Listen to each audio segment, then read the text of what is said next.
Olá, boa noite mais uma vez com nossas lives aqui, que tem sido um sucesso, com grande audiência, com muito debate, muitos comentários, né? A gente agradece sempre, digamos, a presença e a colaboração de todos. Hoje nós temos aqui três convidados, igualmente muito especiais, né? Muito queridos. Eu queria primeiro, digamos, dar as boas-vindas à Divaneide Basílio. A Divaneide é vereadora aqui em Natal, presente em tudo. Não tem uma greve, não tem uma luta, não tem um conflito que a Divaneide não tem, né, Divaneide? Divaneide Basílio é vereadora aqui em Natal, é secretária estadual de mulheres, né? E é também a presidente do PT aqui em Natal, tá bom? Em segundo lugar, aí, nós temos o Hamilton, lá da Bahia. Que bom que a tecnologia nos permite aí juntar gente de Natal, vamos até o Rio de Janeiro, na Bahia, coisa muito boa. Hamilton é pedagogo, militante do movimento negro há muitos anos na Bahia, da CSP com lutas, né? A Central Sindical é do PSOL da Bahia. A Divaneide, eu esqueci de falar, é do PT, né? Do PT em Natal, presidente do PT em Natal. E o Luciano, um colega professor também, são todos educadores aqui, né? Estamos numa sala de educadores, é professor de História na rede municipal no Rio de Janeiro, da rede particular também, né? É mestre em Planejamento Urbano pela UFRJ, é um companheiro aí que a gente milita há muito tempo, né? Na luta né, por melhoria da educação, nas lutas sociais. Então, muito prazer, muito obrigado por ter aceitado o convite de estar aqui conosco. Para nós é uma honra tê-la e tê-los aqui conosco, tá bom? Eu queria primeiro passar aí rapidamente, digamos, além da boa noite a todo o pessoal aí que está nos acompanhando, passar aí para a Divaneide, depois para o Hamilton, depois para o Luciano, dar boa noite à galera, aí nós já começamos o debate. Boa noite, Divaneide. Boa noite, professor. É uma honra estar aqui. Muito obrigada pelo convite. Como o professor disse, a gente está junto nas ruas, né, em muitas ações, e isso é bem importante. E agora a gente está nas redes também. E cumprimentar aqui o professor Luciano, cumprimentar a Milton. É uma alegria poder dividir esse momento aqui com vocês. Na conversa aqui, antes de entrar no ar, já descobrimos aí pontos comuns, pessoas que nos ligam, e a luta nos liga, com certeza. É isso aí. Hamilton, Luciano, querem falar com a galera? Boa noite, é um prazer estar com a Divaneide, com o Hamilton, com o Robério nessa live. O Robério é um companheiro de décadas de luta em conjunto. Hamilton eu conheço do PSOL também, a Divaneide também é uma companheira da educação, e estamos aí para falar sobre o movimento negro. É isso aí, Hamilton. Ok, aqui nós estamos na Bahia. Isso, prazer, Robério, muito obrigado pelo convite. Estava falando que Rio Grande do Norte, né, tem uma relação muito histórica aí, desde quando eu era militante, diretor da CUT, né, e conheci uma figura, foi da formação da CUT, chamada Marise Paiva, muito minha amiga, uma figura extraordinária que foi assim, muito cedo, né, das nossas vidas, e que deixou um legado aí na formação da CUT extraordinário, né, não só no Rio Grande do Norte, como no Nordeste, né. Isso aí, Hamilton. Gente, mais uma vez, muito obrigado pela presença. Nós já temos aí mais de 30 pessoas em poucos minutos, em 3 minutos, 32 colegas, 32 amigos participando conosco. As nossas lives têm tido uma audiência muito boa, e não só agora, durante o período, como depois, né? Nossa última live chegou a 9.000 visualizações, uma alegria para nós. E a gente tem procurado fazer aqui lives, né? Não com objetivo eleitoral, objetivo educativo, né? De debater, de esclarecimento, de aprofundamento dos debates, dos assuntos. Isso é muito importante. Então, eu queria dar mais uma vez boa noite à galera que está entrando aí, tá bom? Muito obrigado pela presença. A gente vai tentar aqui ler os comentários de vocês na linha do tempo. Podem fazer perguntas aí também para os nossos entrevistadores. Nós temos a Jussier Vitoriano, Raquel Valentim, né? Nós temos a Valquíria sempre conosco, Walter Gurgel, bastante gente entrando aí conosco na página, mais de 30 colegas aí em 4 minutos de live. Mas indo direto ao nosso debate, ao tema que a gente se propôs a debater, eu queria perguntar, para começar com a Divaneide, vamos deixar... Divaneide, como é que você vê, ou como nós podemos ver essa situação nos Estados Unidos, Parece que depois de tantos séculos de luta contra a escravidão, né, e de tantos avanços tecnológicos, tantos recursos, a internet, a humanidade avançou em tanta coisa, para o ser humano parece tão genial para algumas coisas, e infelizmente tão bárbaro para outras coisas. Parece que é uma coisa que não sai, né? Como é que você vê essa situação do um país tão desenvolvido economicamente, a maior potência econômica do mundo, essa cena bárbara de racismo, a morte do George Floyd, o que que significa? O que revela esse assassinato para você? Revela a ausência de humanidade numa civilização como um todo, né? Nós estamos vivendo, e assim, os Estados Unidos representa, como você falou, nesses últimos dias, aparece como esse símbolo, mas se a gente pensar, né, professor Luciano Hamilton, esse é um retrato de todas as sociedades, de todos os países, ou seja, nós temos que alertar para o tamanho da questão que é o racismo, né? A gente precisa anunciar para as pessoas que o racismo não é uma coisa banal, não é um sentimento individual do negro ou da negra. O racismo é uma perversidade, né? Um modelo autoritário de um modelo de sociedade que se perpetua, como o professor acabou de dizer, né, professor Robério? São anos e anos em que você poderia estar convivendo e tendo aí avanços, mas os avanços, eles não existem, porque uma sociedade que avança tecnologicamente e é tão perversa em desumanidade, sinceramente, não há nenhum sinônimo de avanço nisso, né? É o contrário do avanço, é o contrário da modernização, é o contrário de qualquer percepção de que possa gerar grandiosidade para essa sociedade. Então, o que eu percebo é que esse símbolo, ele é um símbolo de alerta para toda a humanidade, né? Então, a gente precisa refletir sobre isso. É isso aí, Divaneide, muito obrigado. Hamilton, e você, como é que você vê essa situação dos Estados Unidos? O que revela? O que esse caso do George Floyd, esse caso bárbaro do George Floyd, o que revela das entranhas da sociedade norte-americana? Então, a luta contra o racismo nos Estados Unidos, ela é histórica, né, e é uma constante esse enfrentamento, né? E a pandemia vem exacerbar tudo isso ainda mais, né? E os protestos pela morte bárbara, né, do George Floyd representa, neste contexto em que a população está literalmente asfixiada e se viu esmagada, né, tão qual o pescoço do George Floyd, né? As últimas palavras dele se transformaram nesse grito contido na garganta de milhares de negras e negros pobres da periferia do capital em todo o mundo, né, que está sendo esmagado pela política genocida do capital, né, de retirada de direitos para garantir a elevação das suas taxas de lucro perdida, né, desde o início da crise estrutural do capital em 2012. Acredito que se abre, nesse contexto, uma nova conjuntura de lutas, de resistência no mundo, né, estimulada pelas condições desiguais, desumanas, como bem colocou Divaneide, né, que foram engendradas pelo capital nos seus processos de dominação, né, e que foram aprofundadas agora com a pandemia do coronavírus, né.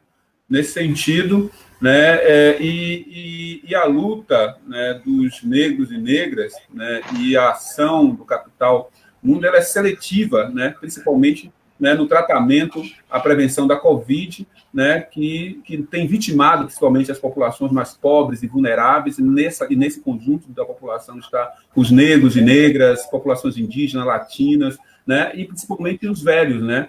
E esse é o grande debate que está colocado, né, que é a desumanização, né, constante do capital na sua lógica perversa de colocar o lucro acima da vida. E esta é uma tentativa os protestos do mundo todo, inclusive aqui no Brasil, é uma tentativa de construir uma resposta, né, para tudo isso, né, e isso que a gente precisa ficar atento também.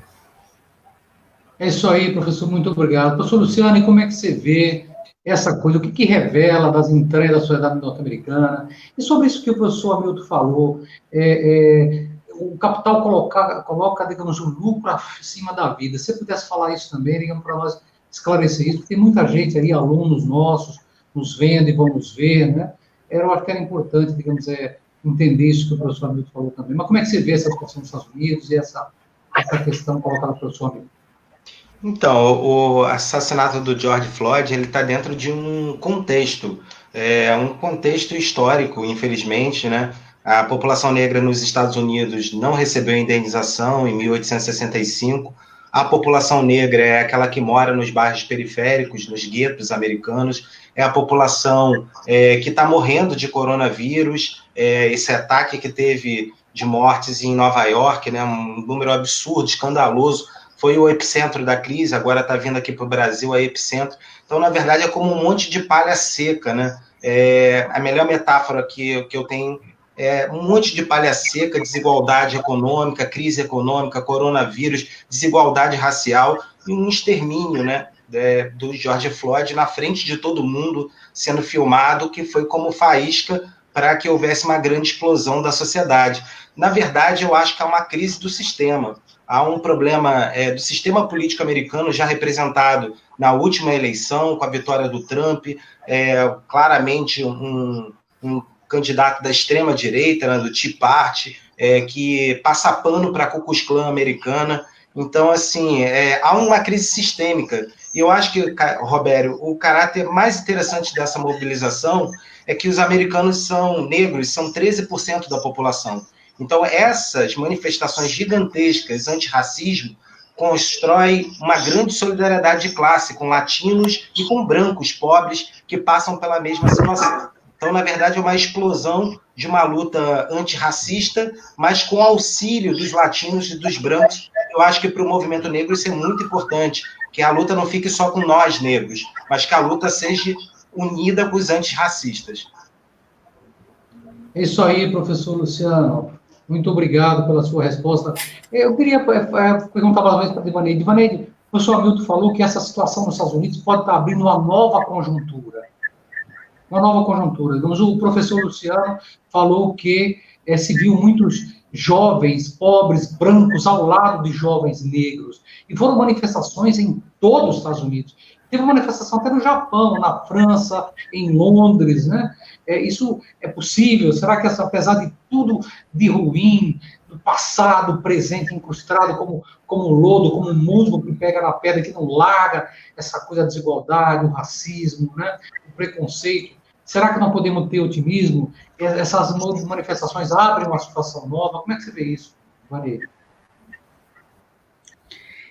O professor Luciano foi muito feliz quando ele traz esse elemento da solidariedade de pautas, né? Acho que a gente está num momento em que nós temos dito que ninguém pode ficar para trás e nenhuma bandeira pode ser desprezada. Por quê? Porque nós estamos falando de uma desigualdade tão extrema, né? De uma relação tão perversa que é preciso que a gente possa se olhar, possa se irmanar sim, é preciso que todos os dias a gente tem que pensar que não basta não ser racista, é preciso ser antirracista. Então, quando a gente consegue trazer as pessoas para esse entendimento de que ela não ser racista é uma coisa importante, mas ela ser antirracista é ainda mais importante, porque ela vai se somar a uma luta, ela vai conseguir ajudar outras pessoas também a não serem racistas, e ela vai, inclusive,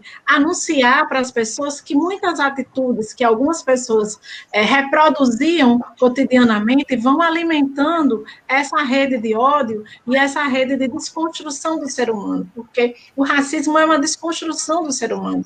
Cada vez que a gente vivencia uma situação de racismo, a gente passa a se diminuir ainda mais. E é por isso que é preciso, sim, essa interseção. Acho que é fundamental a gente fazer essa interseção, sim, com uma questão de classe, né, para que a gente possa ampliar nossa luta, para que a gente possa fazer esse debate racial, mas o nosso debate racial é estrutural. né, tem a ver com a base de uma pirâmide, tem a ver com uma questão de classe. Então, a gente precisa entender que tem a ver com o modelo de sociedade, que também é patriarcal, né, que é misógina. Então, tem muitos elementos envolvidos nisso, e para que a gente possa ampliar nossa luta, precisamos fortalecer essas bandeiras que mudariam, né, e que transformariam aí a caminhada dessas lutas. Eu acho que abre a partir dessa pauta antirracista, que ela é fundamental, até porque, né, se a gente olha para o Brasil, nós somos a maioria da população, mas nós somos a minoria nos espaços de representação, nos espaços de poder, nos espaços diversos. Então, isso revela que há muito racismo em muitas instâncias, na estrutura como um todo. Então, é preciso que essa rede antirracista se fortaleça, e, com certeza, ela precisa ser uma rede também que tenha não só a nossa cor, mas ela precisa ter cor, ela precisa ter gênero, ela precisa ter lugar social, ela tem que ter classe. É isso aí, Divaneide, muito obrigado. Gente, eu queria só ler aqui, antes de passar a palavra para o Milton, para o Luciano, ler aqui o pessoal que está conosco: Leila Nunes, Jussi Vitoriano, Elizabeth Silva, Raquel Valentim, já eu falei do Érico Fernandes, lá de Porto Alegre, parabenizando o nosso debate, né? Aqui está a Mica Develar, dizendo que o racismo prejudica toda a sociedade, a Fernanda Coelho, dizendo que é necessário fazer esse debate, né? Tem a Fernanda, a Elizabeth Silva, lá de Bom Jesus, do nosso interior, Carlos Faleiro, Miriam Ceso, Fabrícia Negreiros, Mary Reis, muita gente, passamos de 40 pessoas conosco, nos acompanhando com o sábado à noite, está excelente, vamos ter com certeza. A gente pede desde já que o pessoal que está assistindo, e depois, imediatamente quando acabar a live, compartilhe essa live, porque o objetivo nosso aqui é que os debates nossos sejam educativos, né? Sejam ilustrativos, não é somente buscar audiência das pessoas, né? Nós queremos, com esse debate, se educar, abrir o olho das pessoas com os problemas humanos, né? Luciano, e como é que você vê isso aí, digamos, que eu falou, digamos, a professora Divaneide, e o Hamilton falou, se abre uma nova conjuntura, essa situação nos Estados Unidos pode abrir uma nova conjuntura mais favorável de luta contra o racismo. Nós vimos aí, foram talvez centenas de cidades, dezenas ou centenas de milhares de pessoas se manifestando em todos os Estados Unidos, na Europa, e uma coisa interessante, porque me parece que esse debate está abrindo o debate não só contra esse caso pontual de racismo, mas eu deixo para vocês falarem depois também sobre esses casos que o pessoal começou a pegar lá atrás, né, nas causas do racismo, que é a colonização. O processo de colonização, nós vimos lá em Bristol, na Inglaterra, o pessoal derrubando uma estátua de um comerciante de escravos, né, um escravista, muito importante. Mas como é que você vê, Luciano, essa questão que o professor, digamos, Hamilton falou, a possibilidade de se abrir uma nova situação mais favorável com essas manifestações todas, pelo menos nesse aspecto da luta contra o racismo? Eu acredito que nós estamos no meio do processo histórico, né? Eu acredito que essas mobilizações vão gerar um enorme desgaste da figura do Trump. E, sem dúvida nenhuma, as eleições dos Estados Unidos acontecem em novembro.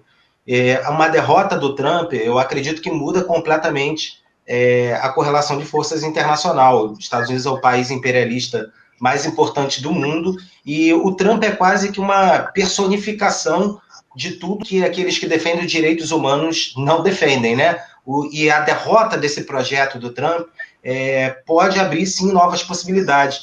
Lembrando que a mobilização nos Estados Unidos já vem de uma década, né? Primeiro teve o Occupy Wall Street, teve a candidatura do Bernie Sanders, bastante importante, há 4 anos atrás, a apresentação da candidatura dele novamente esse ano, agora ele retirou.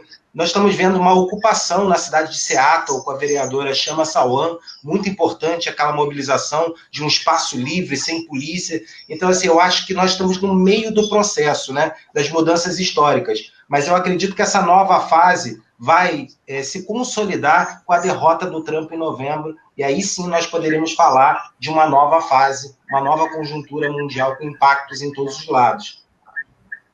Professor Hamilton, você poderia dizer como é que você explicar isso aí, como é que você vê, professor, essa possibilidade de que essas manifestações nos Estados Unidos abram uma nova luz, né, numa situação tão difícil, a gente vive uma situação tão difícil no mundo, de recrudescimento do racismo na Europa, a xenofobia, né, tanta xenofobia contra imigrantes, contra negros na Europa, e esse caso nos Estados Unidos revela que os Estados Unidos não está fora disso, né?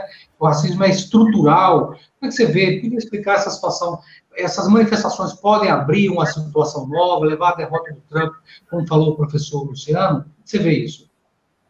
Então, eu vejo que o capitalismo, ele praticamente, né, demonstra, né, que perdeu a sua capacidade civilizatória, ou seja, né, os processos engendrados hoje de dominação no mundo inteiro, né, dominado a partir da hegemonia, né, de um processo de financiarização da economia mundial, né, tem aprofundado a crise econômica no mundo inteiro. Então, o que nós estamos enxergando nos últimos períodos é o aprofundamento do acirramento dessas contradições em função do aumento da pobreza, da miséria, da exclusão social, e o racismo ele foi um elemento histórico que estruturou a hierarquização desses povos dentro da sociedade de classe, e ele vem desde o processo, né, de colonização dos países ditos como periféricos. Então, quer dizer, o que nós estamos enxergando hoje dessas manifestações, embora elas não se apresentem no primeiro momento, né, como manifestações anticapitalistas, mas nós não podemos deixar de ler Angela Davis quando ela diz que raça e classes estão imbricadas nesse processo de exploração da dominação do capital, né, e que nos segue até os dias de hoje. Portanto, aquela dicotomia que existia entre a centralidade, entre raça e classe, eu acho que está nos mostrando claramente, né, que nós estamos convergindo para um processo para compreender, né, de que o racismo ele é inerente à classe, que o processo de dominação do capital, né, se utilizou do racismo no mundo inteiro para excluir, dominar e subjugar povos inteiros. Então, esse é um elemento importante para a gente pensar. Mas o que está colocado lá nos Estados Unidos é uma coisa interessante, é de que as manifestações que começam por protestar contra a morte e a matança dos corpos negros, né, de forma aberta, deliberada, sem nenhuma empatia, etc., né, ela passa a ser contestada e o movimento caminha na direção de questionar os aparelhos de repressão do Estado, a forma como eles estão organizados e que se fortaleceu muito no último período, porque o capital, ele na medida que aprofunda a sua lógica excludente e que ele não vê perspectiva de inclusão dessas massas de miseráveis que passa a habitar a sua periferia, ele trabalha com a lógica do genocídio, da eliminação. É isso que ele fez durante séculos de dominação, né, nesse processo. Então, ao lutar contra o desmonte do aparato policial repressivo, etc., que aumentou e se fortaleceu em todos os países, não só nos países centrais, mas como nos países periféricos, você cria uma unidade de entender que esse enfrentamento ele vai se dar diretamente com o sistema. E é por isso que os Estados Unidos, né, está tentando, né, de certa forma, absorver o impacto dessas manifestações, né, propondo modificações na atuação de suas polícias, porque sabe que isso pode avançar para que sejam questionada a lógica do regime, não só lá nos Estados Unidos, mas em todo o campo do mundo, que é o que está manifestando, é o que está sinalizando as manifestações de solidariedade que nós estamos percebendo pelo mundo todo.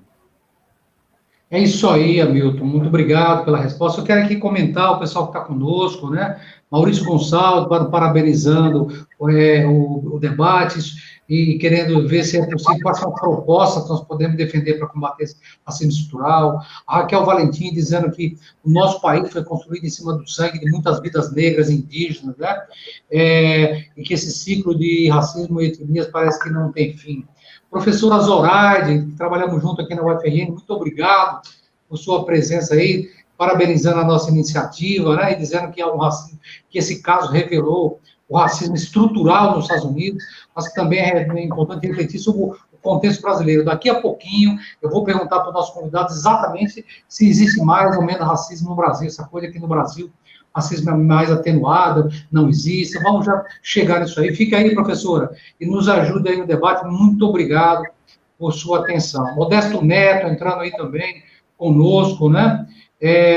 Lembrando que o Hamilton foi candidato a vice-presidente, né? Dentro internamente ao PSOL, na discussão interna do PSOL, parabenizando o companheiro Hamilton. Muito bem. Vamos lá, gente.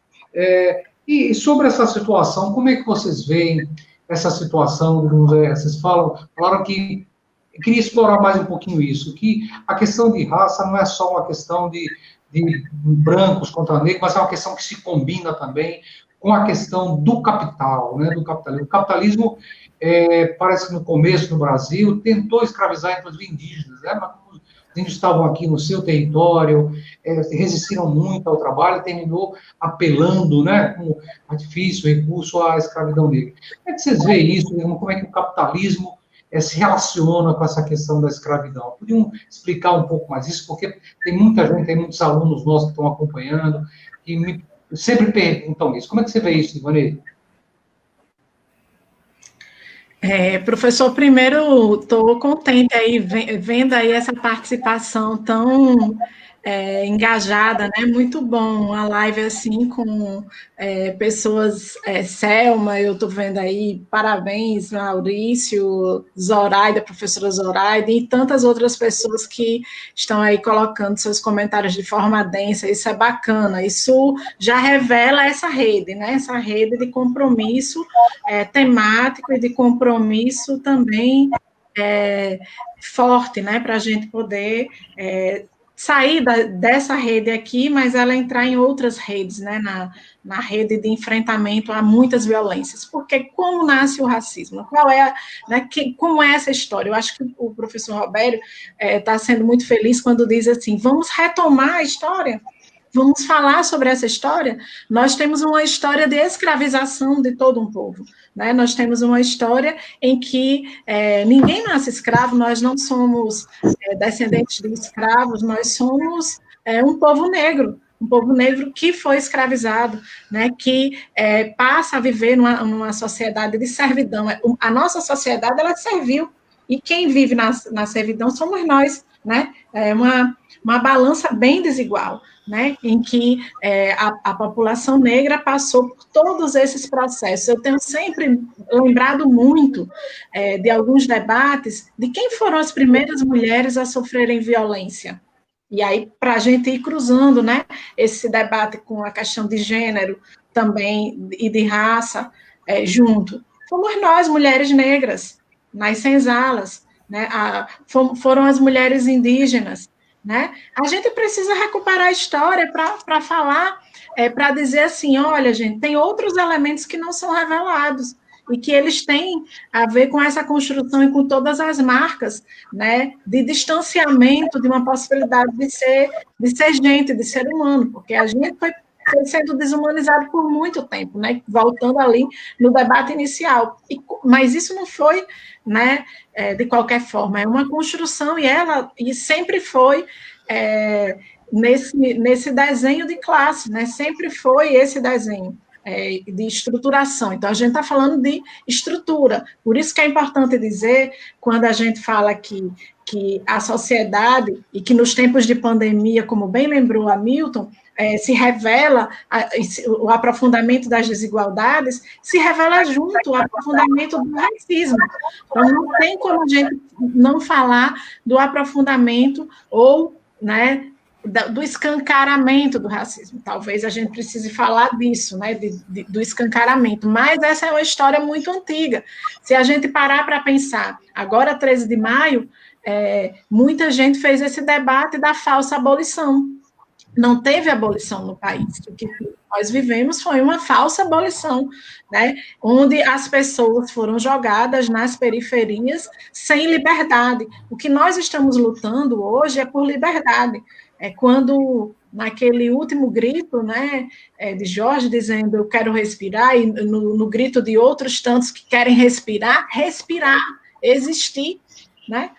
Então, esse genocídio da população negra vem da construção histórica do mundo, ou de jogar nas periferias sem nenhuma infraestrutura. Isso se repete. O que nós estamos vivendo hoje é uma sociedade em que as periferias estão lotadas de pessoas negras, sem infraestrutura, e isso não é uma coincidência. Isso não é qualquer coisa. Né, o encarceramento, enfim, o professor lembrou, Hamilton lembrou, Angela Davis, e essa semana eu estava relendo aqui de Jamila Ribeiro, Quem Tem Medo do Feminismo Negro, e tinha uma citação do jornal Zero Hora, né? E nessa citação ela dizia do susto que ela teve com o desenho da reportagem, que dizia que as pessoas negras têm mais propensão a serem violentas, né? Que as pessoas negras têm mais propensão à marginalidade, enfim.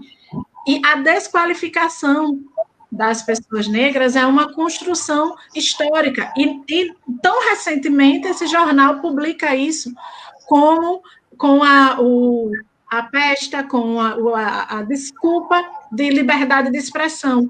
Quando você é racista, não há liberdade de expressão, né? Há o registro de uma opressão. Então, a gente tem um registro histórico de muitas opressões, e essas opressões, elas têm esse lugar, sim, né? No capital, ela tem esse lugar na exploração, e ela tem esse lugar também muito forte, racial, principalmente, eu diria. Professor Hamilton, como é que você vê isso aí, essa situação, digamos, falou que o capital, tanto você quanto o professor Luciano falaram que o capital usou a escravidão como um instrumento. Como é que é isso, para a galera nossa aí entender?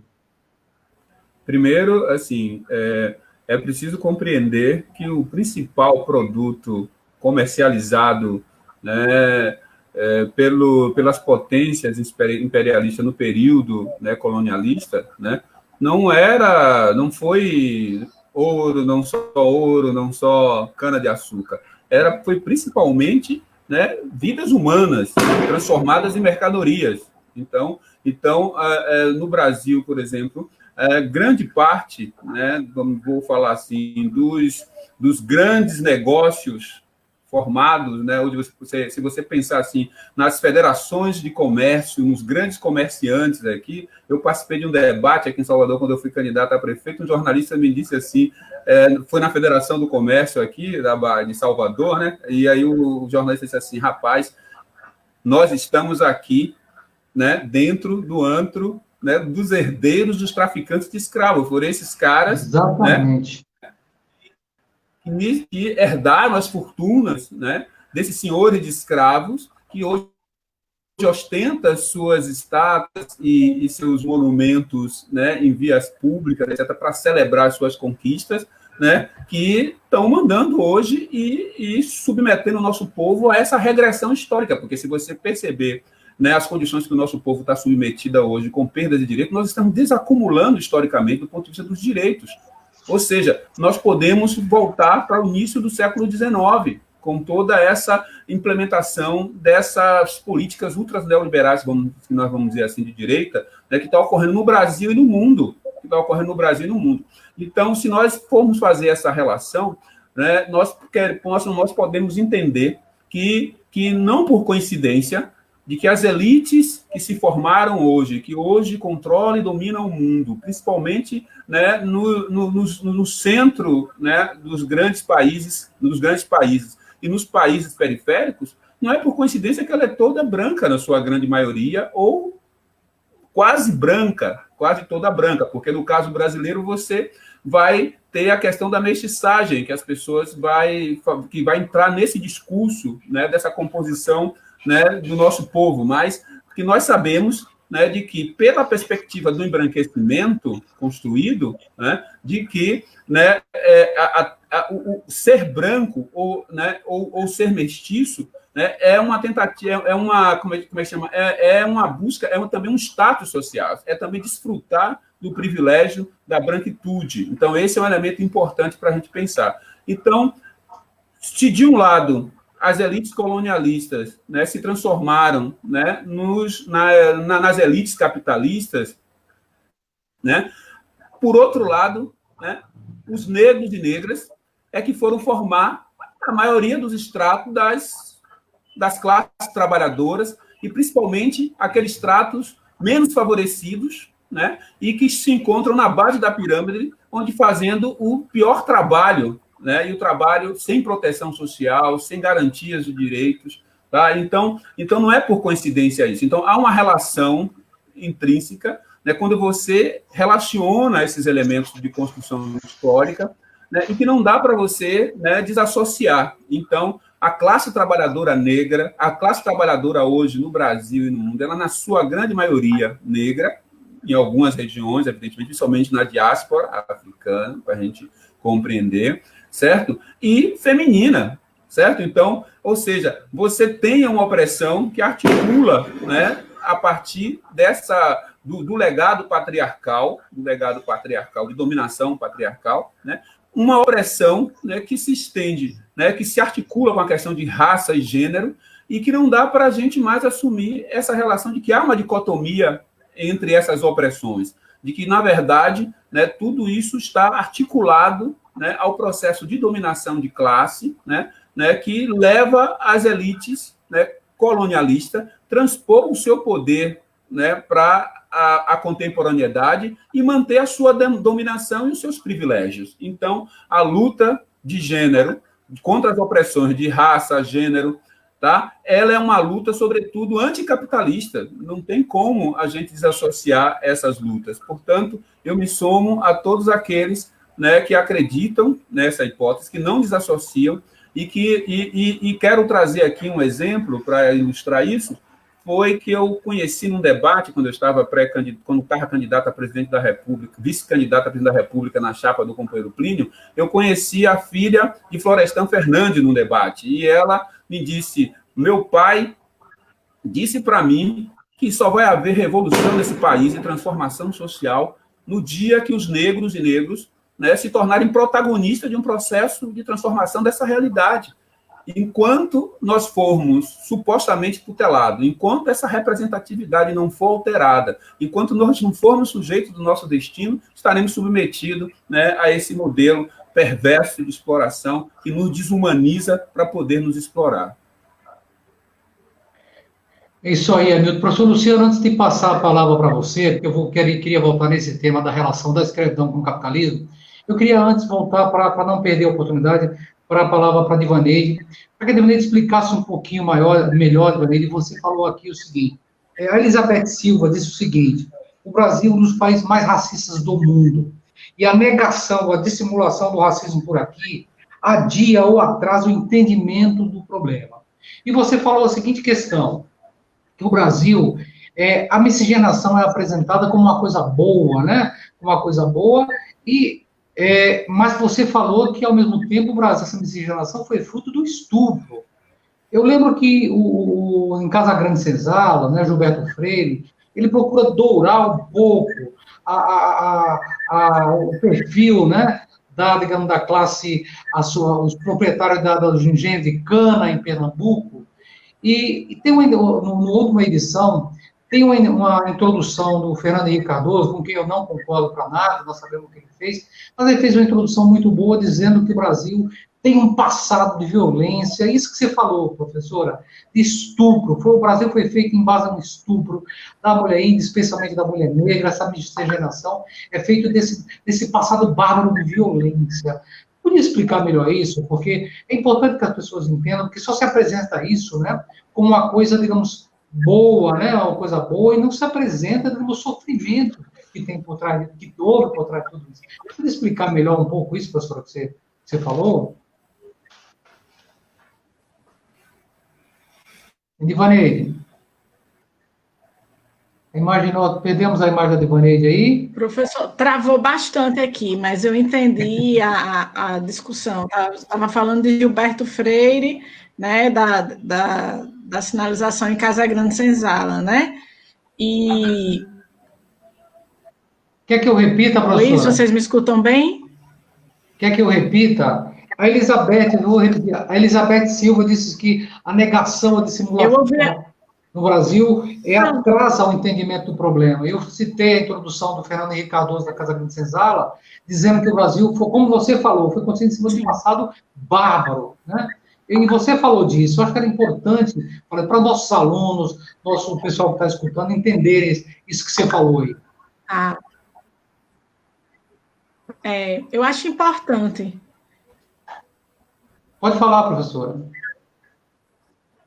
Isso. Acho que primeiro Acho que primeiro foi propagado democracia racial, e isso não existe. Então, acho que a primeira coisa a gente tem que colocar as cartas na mesa, né? Acho que a gente precisa ter uma sociedade mais sincera, né? Que possa olhar nos olhos das pessoas, reconhecer a identidade delas e respeitar. Nossa sociedade não funciona assim, e falseia, né, dizendo que há democracia racial. Ponto. Acho que a gente não pode acolher esse tipo de simulação. Isso daí é mais uma perversidade, né?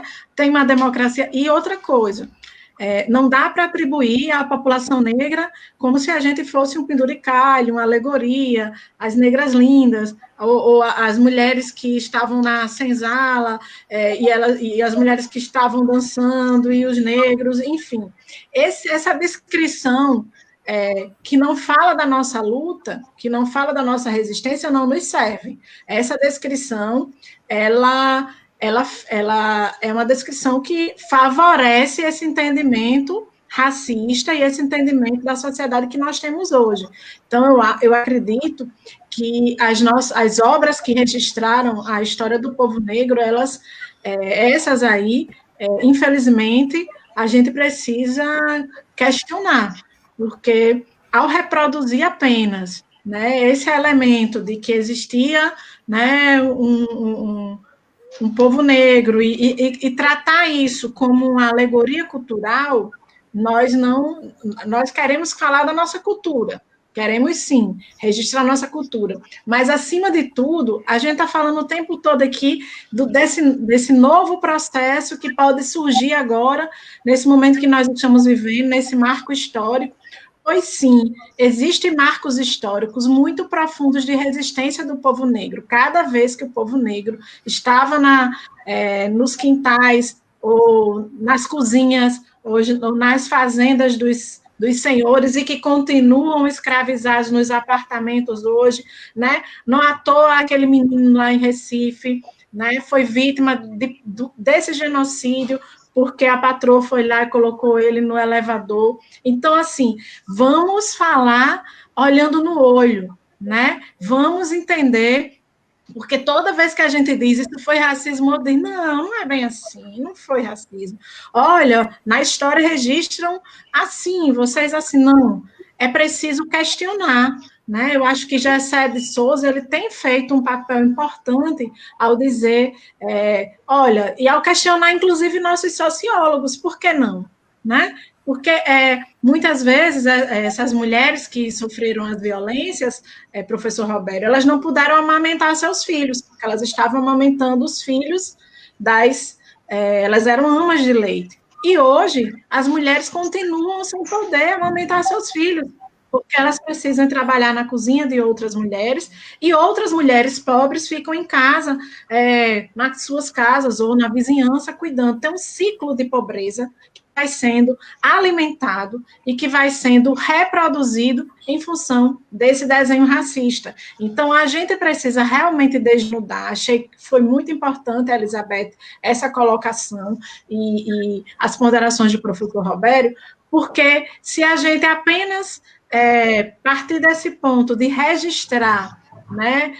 E cada vez que registra a nossa cultura, ou a nossa capoeira, ou a nossa dança, ou a nossa alegria, sim, porque o povo negro teve que se reinventar. Imagine agora, na pandemia, em que milhares de pessoas da classe média está tendo que lavar sua própria loucinha, porque a sua empregada não está podendo ir na sua casa. Agora, imagine a empregada doméstica que passava o dia inteiro lavando a loucinha dessas pessoas e chegava em casa, tinha também sua loucinha para lavar, porque é diferente a mulher que trabalha o dia inteiro fora e chega em casa e alguém lavou já sua louça, ou alguém já limpou sua casa. Tem diferença, sim, tem diferença de classe, porque a maioria das mulheres que são empregadas domésticas são negras, e a gente precisa revelar isso. Então, não está escondido, está na nossa cara, a gente precisa ver, e a gente tem que dizer, olha, você não viu antes? Pois vai ver agora. perdeu a oportunidade de ver antes e de ser antirracista. Porque é isso que nós estamos pedindo, estamos clamando. Não diga que não é racista, seja antirracista, né? Ajude nesse processo de formação. Essa live aqui é um processo formativo provocativo, né? Porque, com certeza, a gente vai apimentando aí a cabeça das pessoas e vai mexendo, vai movendo. Então, quando uma pessoa negra se move, tem a oportunidade de diálogo, ela vai movendo essa estrutura, né? Vai trazendo as outras junto. Então, a gente quer fazer essa denúncia, porque a gente quer anunciar que a gente quer outro lugar, que esse lugar que nos foi atribuído não nos serve, não nos representa, nos inferioriza e nos mata. Muito bem, professora, muito obrigado. Pessoal, muita gente aí nos acompanhando aqui agora, né? Elizabeth Silva, cumprimentando a Divaneide, pela exposição, né? O Érico Fernandes, lembrando do geógrafo negro Milton Santos, aí da Bahia, né, Milton? Que eu tive a oportunidade de conhecer já no final da vida lá em São Paulo, usei nos últimos anos com o Milton Santos, né? Nosso professor lá na USP. E, Luciano, como é que você vê isso? Né? Entrando já na discussão do Brasil, muita gente fala que aqui apresenta, como a Divaneide falou, a miscigenação como um processo positivo, né? Uma coisa natural, sem lembrar o passado bárbaro que foi, digamos, o passado brasileiro. Como é que você vê isso, professor? O que você poderia nos dizer para o pessoal que está nos assistindo especialmente entender como é que foi feito o Brasil? Então, eu acho muito importante a gente compreender a história do Brasil, né? Desde o início até os momentos atuais. Eu vou tentar ser rápido, eu sou professor de História, né, do ensino médio. As capitanias hereditárias em 1532, no Brasil, elas foram um processo de extermínio dos indígenas através de doenças proliferadas, aprisionamento, escravidão. Então, o latifúndio no Brasil nunca foi comprado. Ele é parte de uma ocupação da colonização portuguesa sobre a população originária aqui. E por que eu estou falando sobre isso, sobre a história do negro? O Hamilton falou muito bem, a Divaneide também, sobre os elementos desse massacre que foi feito ao povo negro. Só que, historicamente, tem duas datas importantes para entender a condenação do povo negro. A primeira é a Lei Eusébio de Queiroz, de 1850. Essa Lei Eusébio de Queiroz, ela aprova o fim do tráfico negreiro. O Brasil recebeu 40% dos escravizados vindos da África para o resto do mundo, 40%. Então, quando começa a pressão inglesa para acabar a escravidão no Brasil, em 1850, com a Lei Eusébio de Queiroz, no mesmo ano, não é uma coincidência, no mesmo ano é aprovada a Lei de Terras. E a Lei de Terras, a partir de 1850, um negro liberto, ele não poderia pegar um pedaço de terra e viver com a família dele em paz. A partir de 1850, muda a lei. Aquela expropriação, aquele roubo que foi feito de 1532 até 1850, legalizado, quando a terra pública poderia ser ocupada, isso não foi possível para a população negra.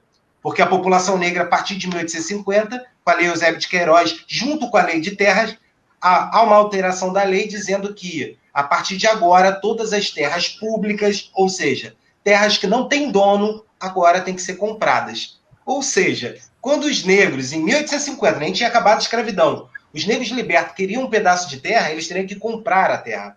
Mas os portugueses que vieram para cá exploraram essa terra, roubando dos indígenas. Em 1888, Robério, a abolição do Brasil não pagou indenização.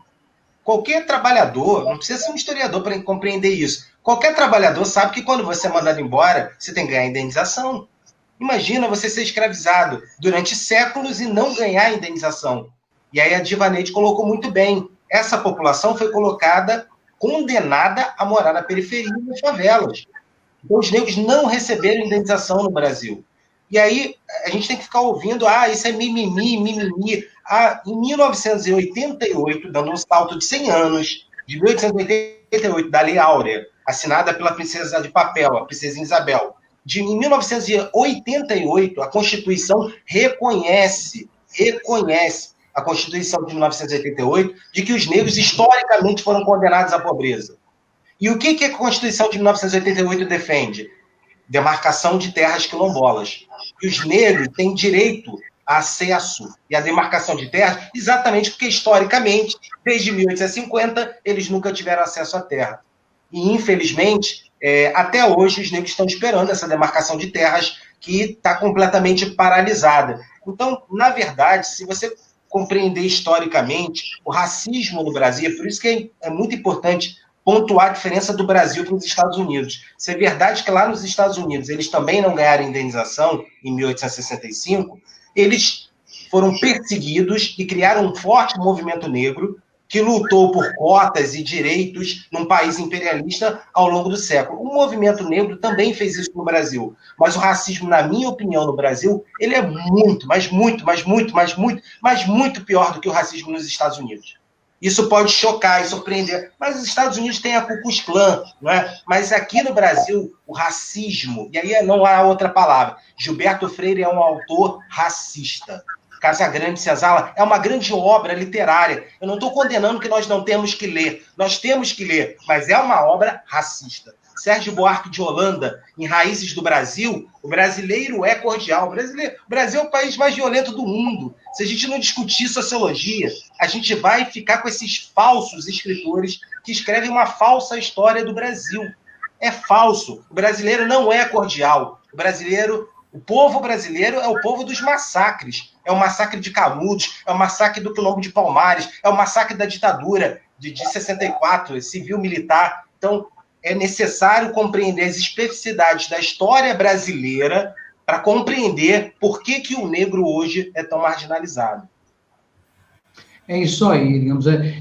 Luciano, Hamilton, antes de voltar para a Divaneide, ele falou que o racismo no Brasil é dissimulado. Aqui é muito mais racismo do que nos Estados Unidos. Como é que você vê isso, Hamilton? Olha, é claro que essa construção ela se dá a partir de um processo que tem vários elementos embutidos aí, né? Inclusive, alguns foram citados aí pelo professor Luciano, né?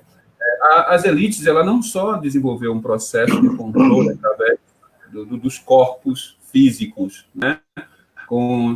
Seja com os capitães dos matos, seja com a polícia na sociedade moderna, etc., ela também desenvolveu um arcabouço, né, ideológico, né, que entranhou nas estruturas do nosso país e que perpassa toda a base de formação da nossa sociedade, seja ela econômica, né, ou na sua superestrutura, ou seja, ela não só está presente, né, nas instituições públicas, mas também ela está presente nas instituições privadas. Então, você naturalizou, através desse processo, um racismo institucional, um racismo estrutural, né, que se institucionaliza e vai utilizar de todos os mecanismos do aparelho do Estado para dificultar a mobilidade do povo negro. E alguns elementos o Luciano colocou, que vem desde lá de 1850, com a aprovação, né, da lei de terras, né? E depois você vai ter a abolição sem indenização ou sem nenhum acolhimento desse novo negro liberto, entendeu?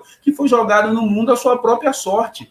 E que junto com isso, eles decidiram aparelhar e criar um corpo policial e desenvolver todo um processo de criminalização dessas pessoas através da lei de vadiagem, onde o negro tinha a sua liberdade extremamente precária e ameaçado, né, se ele fosse encontrado numa situação andando ou passeando pelas ruas, num horário, entendeu, que as pessoas considerassem impróprio, ou num determinado território, né, onde ele estava né, inserido ou se movimentando, e que aquele território fosse considerado, né, um espaço da branquitude, né, ou um espaço, né, das elites. Então, quer dizer, e essa reprodução dessa lógica se você encontra em toda a sociedade. Tá? Então, não é assim que no centro e nos bairros nobres, próximo que oferece os melhores equipamentos, né, sociais, culturais, etc., né, e as melhores condições de vida, estão as elites. E na periferia, nas favelas, etc., está o povo negro completamente excluído. E qual é a política pública que chega lá? Exatamente a polícia, porque ela é que faz esse controle, e ela foi construída historicamente para fazer esse trabalho. E além disso, né, nós temos um problema, certo? É que a ideologia do embranquecimento, ou do branqueamento, ela não só ela fez um movimento que permitiu a chegada de imigrantes brancos no Brasil, mas também ela fez um movimento interno, né, que trouxe, através, principalmente, né, das ciências, né, e de outros mecanismos, né, que afirmavam a supremacia branca, né, de que o negro, né, era um ser inferior, nesse sentido, o branco era o ideal a ser perseguido, e muita gente, né, vai buscar, né, esse processo de embranquecimento. Muitos negros vão buscar esse processo de embranquecimento, né, legitimado aí pelas teorias da mestiçagem, do qual o Gilberto Freire é um dos colaboradores, tá? E faz a negação de si mesmo, dessa sua identidade. Ou seja, ser negro durante muito tempo no Brasil era uma coisa muito difícil. Inclusive, na década de 80, quando eu entrei no polo petroquímico, os caras me chamavam de negão, aí os amigos vinham e diziam, não, rapaz, não deixe de chamar de negro, não. Negro é uma coisa ruim, lá para baixo e tal, né? Deixe que ele lhe chame, de moreninho, né? de pretinho, se é café com leite, qualquer coisa, menos preto. Mas fomos nós, negros, que ressignificamos a ideia de ser negro. Entendeu? E isso começa um pouco lá atrás, dessa forma dissimulada de buscar essa identidade, né, embranquecida. Certo? Porque a minha avó dizia para mim, olha, você precisa casar com uma mulher branca para limpar a família. E eu não entendia porque minha família, minha mãe era suja, e porque eu precisava casar com a mulher branca, entendeu? Por quê? Porque isso significava, esse era um sinônimo de status, significava um sinônimo de que você estava, era um sinônimo de status, né, que foi disseminado por uma noção de darwinismo social, de melhorismo da espécie, entendeu? Então, esse é um elemento, né, que vai desestruturar essa identidade e essa construção. E a gente só vai resolver essas contradições, inclusive eu lembro que a Frente Negra brasileira, ela fez vários enfrentamentos, ela não gostava de chamar os homens negros de negros, mas de homens de cor. Era interessante isso. Porque a palavra negro carrega uma força pejorativa histórica, né, muito desconstrutiva da nossa humanidade. Mas só na contemporaneidade, a partir da década de 80, com os movimentos de celebração da raça, aí você entra os blocos afros brasileiros, principalmente aqui na Bahia, né, como o Ileaie, né, o Olodum, etc., que vai celebrar esses ideais de negritude, vincular a essa perspectiva, uma perspectiva afrocêntrica, né, de mostrar o protagonismo negro no mundo, etc., é que nós vamos ressignificar a ideia de ser negro, certo? Mas, ainda assim, né, está incrustado nas instituições, né, do Estado, né, brasileiro a ideia de que nós somos aqueles... O problema da questão, que nós somos o que tem tendência à criminalidade, nós somos os inferiores, os incapazes. Nesse sentido, nós precisam ser tutelados, e aí abolem a nossa representatividade social e política, e quando não mais satisfeito com isso, né, e quando eles percebem não mais satisfeito com isso, eles apontam na direção do nosso extermínio, e é essa que tem sido a prática mais recorrente, que a gente está chamando de genocídio, né? Porque essa é uma política de Estado, essa é uma política clara, quando não se nos exterminam diretamente pela ação letal das polícias, né, dessa coisa direta, da ação direta das polícias, ou com encarceramento, eles nos eliminam a partir de limitar os nossos espaços e os serviços oferecidos à nossa população, nos hospitais, nas escolas, entendeu? Na segregação racial nos grandes centros urbanos, tá? Então, esse é um elemento importante para a gente pensar. Então, o racismo brasileiro é extremamente complexo nessa sua perspectiva histórica, e enfrentá-lo, né, é algo extremamente, vamos dizer assim, nós temos que ter muita habilidade para isso. Agora mesmo, recentemente, um amigo criou um desafio na rede que ganhou o Brasil, que é você fazer um vídeo, né, falando do racismo, mas invertendo os papéis. Os negros como as elites dominantes, aqueles que escravizaram os brancos, e tem ficado muito interessante porque muitos artistas, amigos e figuras e personalidades compraram a brincadeira, e tem sido muito interessante, né, você, né, inverter nesse papel e colocando do outro lado, e quantas pessoas brancas têm reagido. Mas o mais importante de tudo isso é que outras pessoas brancas também aceitaram a brincadeira, têm entrado dentro desse processo como uma espécie de fazer meia-culpa para denunciar o racismo estrutural, né, e desvelar essa sua tentativa de mascará-lo, né, que foi encoberto pelo discurso do mito da democracia racial em nosso país, tá bom? Então, me desculpe se foi mais longo. Mas é muito bom. Eu acho que se tivermos mais tempo, seria importante discutir isso. O mito da democracia racial no Brasil foi exatamente o que disse o Adivanei, disse o professor. Mas eu queria falar o seguinte, se avançou, né?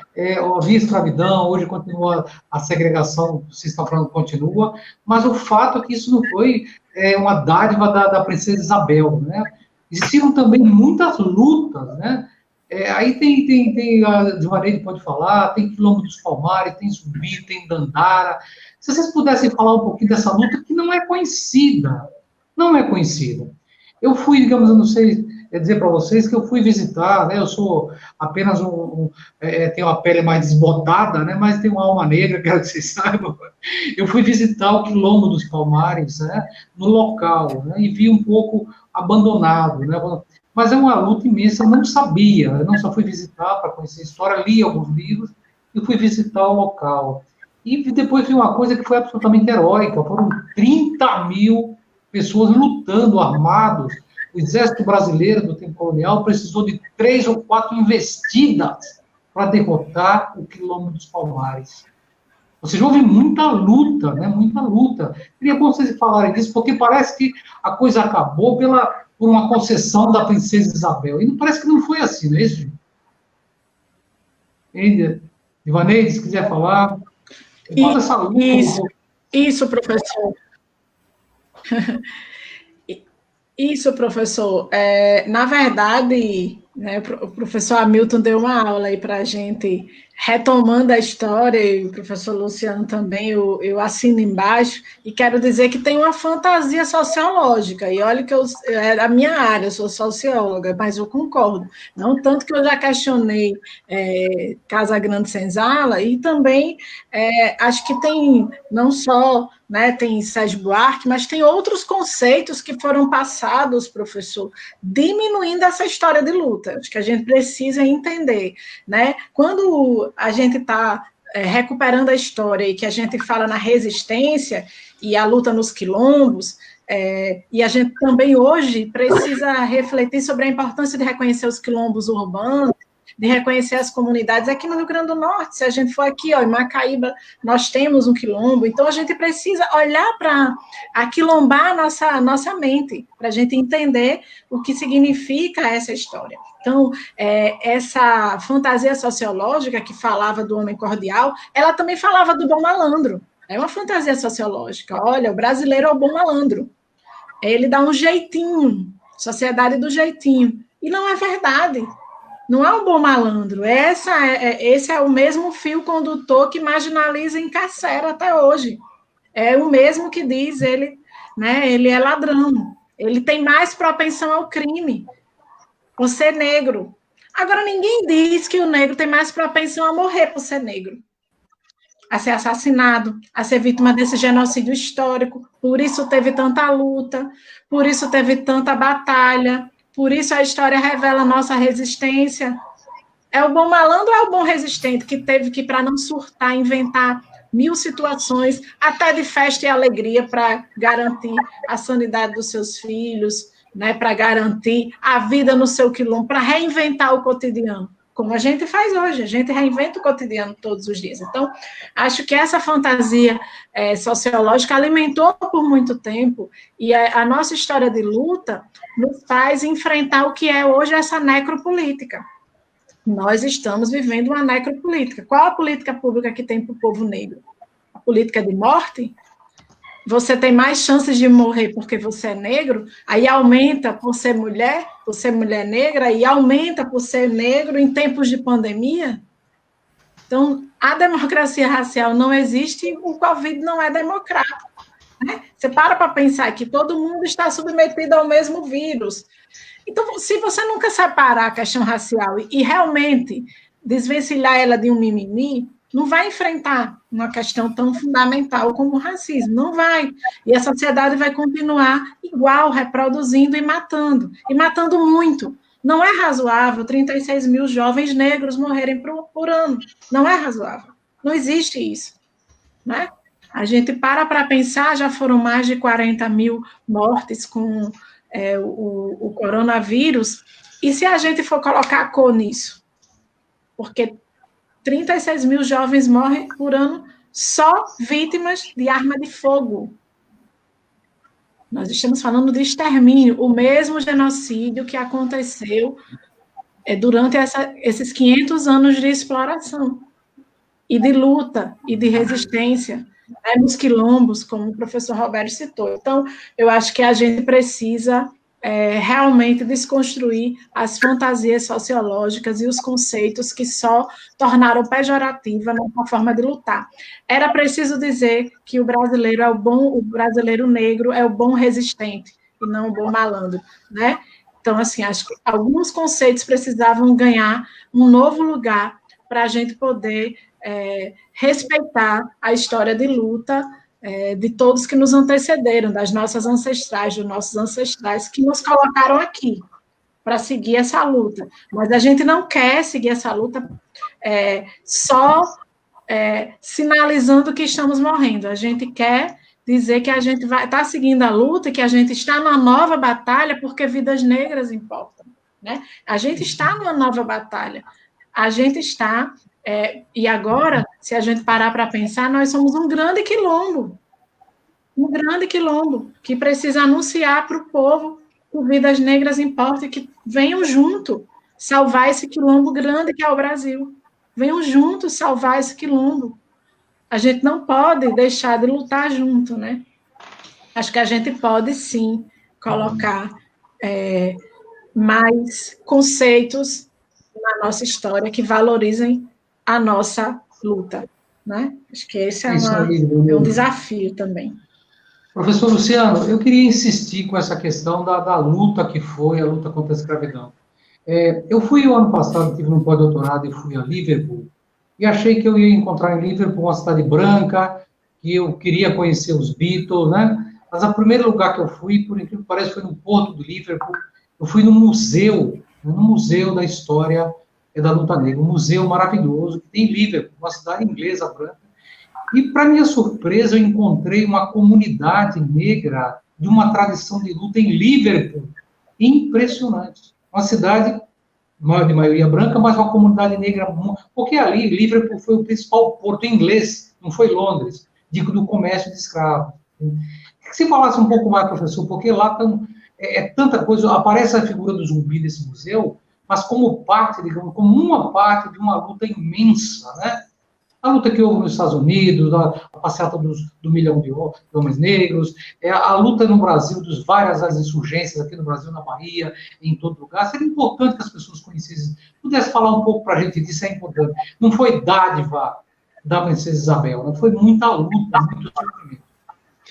É muito importante isso que você colocou, Robério, porque, na verdade, nós estamos lutando na história, na sociologia, na antropologia, para escrever uma história baseada em fatos reais.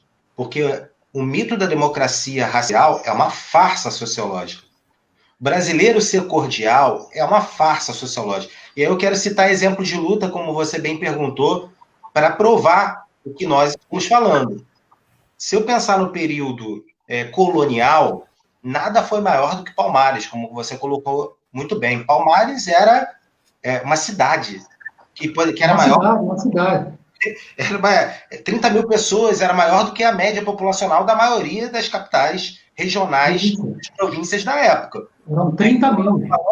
Nós estamos falando de quase um país. Então, teve Palmares, mas não é só Palmares. houve quilombos em todo o país, há mais de 290 quilombos registrados no país. Então, foi uma luta generalizada contra a escravidão.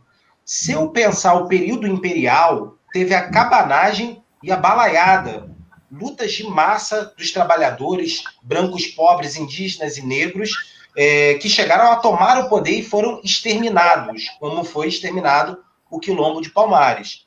Entramos na República, mais um exemplo de extermínio, Canudos, um movimento também com mais de 1.000 trabalhadores sem terra exterminados pelo novo exército de Moreira César. No mesmo período tem a Guerra do Contestado, no sul do país, também uma luta sem terra que também foi exterminada. Tem a Ligas Camponesas, tem a Frente Negra, que o Hamilton colocou muito bem. Então, se eu pegar os exemplos, teve a Revolta dos Malês, o povo brasileiro não é um povo pacífico. Não é, isso é uma mentira, uma mentira. É por isso que dá raiva, desculpa o jeito, Roberto, mas dá raiva. Dá raiva, por quê? Porque é mentira. O brasileiro não é cordial. Aqui não tem democracia racial, aqui não tem. E quem fala isso não estuda a história do Brasil. Não estuda. Isso aqui mata muito mais, né, desonestidade intelectual. É desonestidade intelectual. Tentar dizer que a mestiçagem no Brasil é algo pacífico. Como colocou muito bem a Divaneide, é fruto de estupro. Estupro. A miscigenação no Brasil é fruto de estupro. Então, aonde eu quero chegar? O povo brasileiro luta muito, muito, muito, muito. Mas os problemas históricos do Brasil fazem com que a gente precise copiar algo que está acontecendo nos Estados Unidos, que é a solidariedade de classe que está acontecendo lá entre brancos, antirracistas, latinos e negros, ela precisa chegar ao Brasil. No Brasil, me parece, desculpa aí, agora não vou ser tranquilo, que nós temos muita dificuldade de que os brancos apoiem as causas da luta negra, como uma classe única, como o Hamilton colocou muito bem. Eu fico impressionado, tem muito aluno. Se eu postar qualquer coisa do Bolsonaro, na minha página, Professor Luciano, tem 50 curtidas, 40 curtidas. Se eu postar coisas do movimento negro, tem 10. Porque parece que não faz parte. Parece que é algo externo. Ah, mas eu sou branco, eu não vou fazer isso. Não há possibilidade da vitória do movimento negro sem o apoio dos brancos. Isso não é contraditório. Isso não tira o protagonismo dos negros. O protagonismo é dos negros, mas existe uma única classe, a classe trabalhadora. E a gente precisa se inspirar nesses ventos da unidade por direitos nos Estados Unidos para que aqui no Brasil a gente consiga defender o fim do genocídio da juventude negra. Eu estou falando, são dados da direita, do IBGE. A cada 23 minutos um jovem é assassinado no meu estado, Rio de Janeiro. A cada 23 minutos. A polícia do Rio é a que mais mata e a que mais morre. Todo mundo sabe disso, todo mundo sabe do genocídio. Agora vai ser o genocídio do coronavírus, porque é a população negra a mais precarizada, porque não ganhou indenização, né? Porque a princesinha de papel, Princesa Isabel, não pagou a indenização. Então é essa população que vai morrer de coronavírus, porque está em piores condições. Então, na verdade, nós temos que fazer uma batalha ideológica para reescrever a história do país, e há aliados que já fizeram isso, Florestan Fernandes, muitos intelectuais novos negros que estão escrevendo agora, Angela Davis, que já escrevia na década de 80, e só agora foi traduzido esse livro, Mulheres, Raça e Classe, da década de 80. Então, assim, nós precisamos unir negros, brancos, aqui não é um papo de negros, aqui é um papo da classe trabalhadora. Nós precisamos unir negros, indígenas e brancos pobres na luta por direitos sociais. Isso aí, Luciano. Eu queria lembrar, Luciano, fortalecendo o que você falou, que uma coisa que me surpreendeu foi que nas manifestações dos Estados Unidos, a televisão mostrou, as redes sociais, muitos jovens brancos, provavelmente pobres, como disse o professor Hamilton, ao lado da juventude negra nas ruas. Isso é muito importante porque é um sinal de novos tempos. Você teve na década de 60 manifestações contra o racismo, mas, em geral, manifestação de 1 milhão de pessoas negras. Agora, nós vimos muitos jovens brancos pobres nas ruas, lado a lado, né, com a juventude negra, o que é um sinal, talvez, de novos tempos. Isso é muito importante. Divaneide, você falou do problema da localização, né, de que os negros, o professor Luciano, o professor Abel também falou, da localização da onde moram.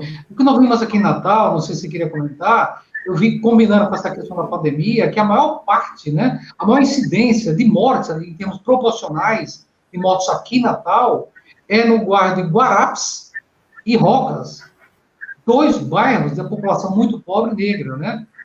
Como é que isso se combina, digamos? Como é que essa pandemia está afetando mais a população mais pobre, a população negra? Como é que você vê isso? Pois é, professor, a gente nem precisava ter os dados para saber que isso iria acontecer, mas veja só, os dados confirmam. Assim como os dados de genocídio, assim como os dados de morte, né, por arma de fogo, toda a violência letal intencional, ela é dirigida à população negra, e a gente ainda não acha que está vivendo num país racista, né? Então, por isso que mexe tanto com a gente. Acho que quando o professor Luciano falou, não tem como ser tranquilo, não tem como ser, né? Às vezes as pessoas dizem, vocês são muito raivosos, vocês se diminuem. Vocês se diminuem? Para um pouco e pensa. A história nos diminui, nos reduz a esse lugar e nos coloca frente a muitos perigos. Ser negro é um perigo. É um perigo. É usar a máscara e ser assassinado porque estava usando uma máscara. Né? Uma menina, no dia 13 de maio, não sei se vocês lembram, no dia dessa falsa abolição, ela estava lá com a plaquinha, né? Uma menina negra, né? Troca-se máscaras por alimentos, porque a mãe fazia os alimentos. Olha a exposição que ela estava passando. Qual a situação? Como é que pode ser criança? Como é que pode vivenciar, né, a prioridade absoluta? Prioridade absoluta. Vamos colocar cor no ECA, prioridade absoluta no Estatuto da Criança e Adolescente. Mas quem está nas ruas? Quem está nas ruas são as crianças negras, em sua maioria. Mas é por isso que também a gente precisa ter esse acolhimento de toda a sociedade e dos brancos pobres, entendendo que tem uma maioria de negros pobres que morrem. É isso que a gente está chamando a atenção. A gente não quer que seja assim, mas é assim que é. A gente quer constatar, a gente quer olhar de frente para a realidade para a gente superá-la. Ninguém supera uma realidade sem enfrentá-la, sem reconhecê-la. Negar, do que adianta negar? Por toda a nossa vida foi essa negação, né? Eu era neguinha da família, né? A nega, todos eram negros. Né? Então, esse jeito de falar, né? A neguinha, a nega, a gente até aceita esse carinho, mas é preciso entender que a gente, ao reconhecer, eu sou negra assim, e ficava aquela coisa, uns diziam, não, ela é só moreninha, né? E esse cabelo a gente faz o quê, né? A gente dá uma escova, não, é a minha coroa. Até eu entender que eu tenho uma coroa na minha cabeça, né? Que essa cor me pertence, que essa identidade me pertence, porque foi roubada de mim na minha infância. Quanta crueldade!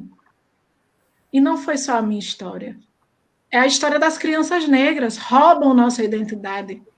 A gente tem que se embranquiçar para poder estar no meio das outras pessoas. Olha quanto absurdo, quanta violência, quanta perversidade.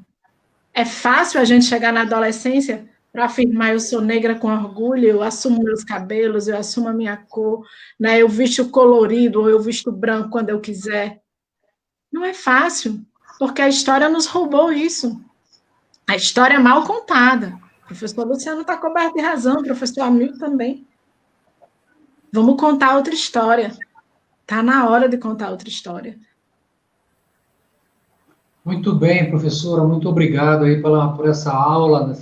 Espero que essa live seja vista por muita gente, né? Porque eu acho que é muito educativa para mudar todo o sangue derramado foi em vão, não é em vão. Mas nós não queremos mais derramar sangue, né?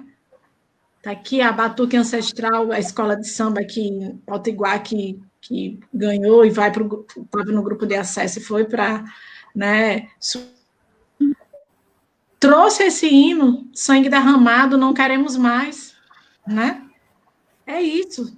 Nós queremos transpor essa realidade, mas, enquanto isso, a gente precisa denunciar, anunciar, brigar, lutar E não dá para ser tolerante com tanta intolerância, né? Não dá para ser passivo, né?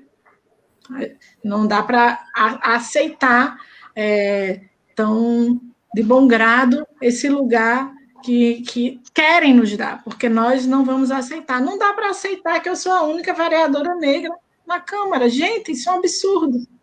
E que nunca teve outra, ou que ninguém se afirmou, porque é difícil se afirmar, porque é difícil falar eu sou negra assim, com orgulho, vou defender.